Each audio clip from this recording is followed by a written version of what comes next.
Hello there, I'm Adele reviewing 2022's Thor, Love and Thunder. Now this could have easily been Marvel Disappointment number 4 for me, but from the trailers I saw, I had no faith in this film and I decided to wait until I saw a couple of reviews first. The reviews were almost universally negative. And I will say this, while Phase 4 isn't particularly good, I haven't hated it like so many have. So I figured that there might be a slight chance that I would actually like Love and Thunder. Nope. It took 3 tries to make it through. In part because it was so bad, and also because the wife did not want to see Hemsworth debase himself as he does in the film, and so I had to turn it off when she got home.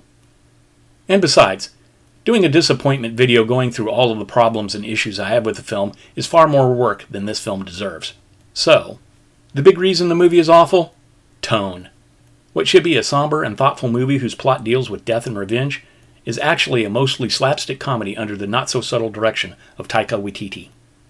Our movie opens on an unknown alien world that looks to be experiencing a drought.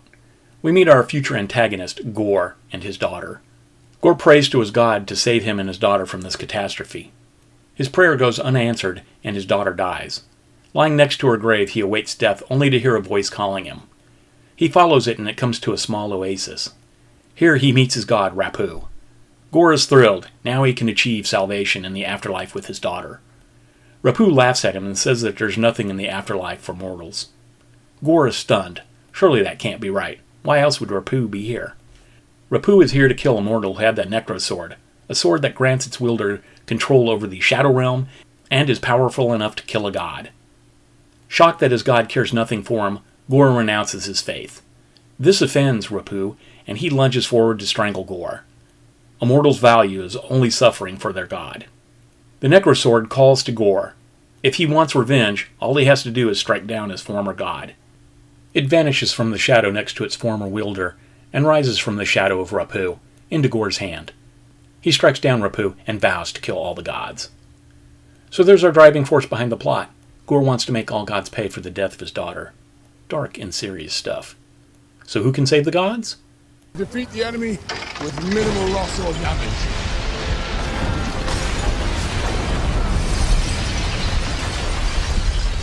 What a classic Thor adventure. Hurrah! Our hero, folks. If you like that, you might like the film. If you didn't, it doesn't get any better. This is where I turned off the movie the first time, and it's a good place to stop now. The movie was written and directed by Taika Waititi, best known for What We Do in the Shadows, Hunt for the Wilder People, Thor Ragnarok, and Thor Love and Thunder. He gets good performances out of his actors, and has a good visual eye, but the tone of the movie is just wrong for the story, and the blame lies with him. It was co-written with Jennifer Caton Robinson, best known for Thor Love and Thunder, Unpregnant, Someone Great, and the MTV show Sweet Vicious. I can't say that I've heard of any of those except Thor. It stars Chris Hemsworth, Christian Bale, Natalie Portman, Tessa Thompson, and Taika Waititi.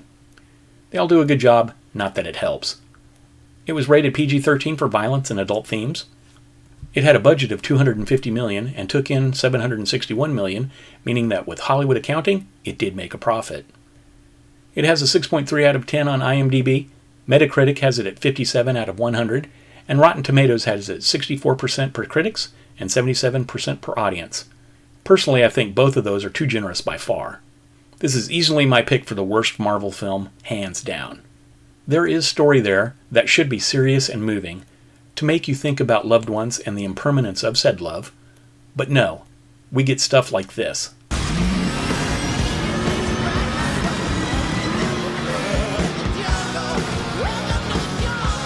And this.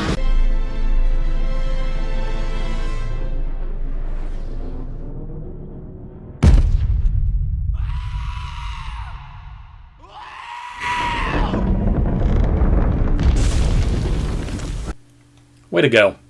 But it shouldn't be surprising when the director's attitude for the material is this. Anyways, thanks for watching. Until next time. It's one small step for man. Now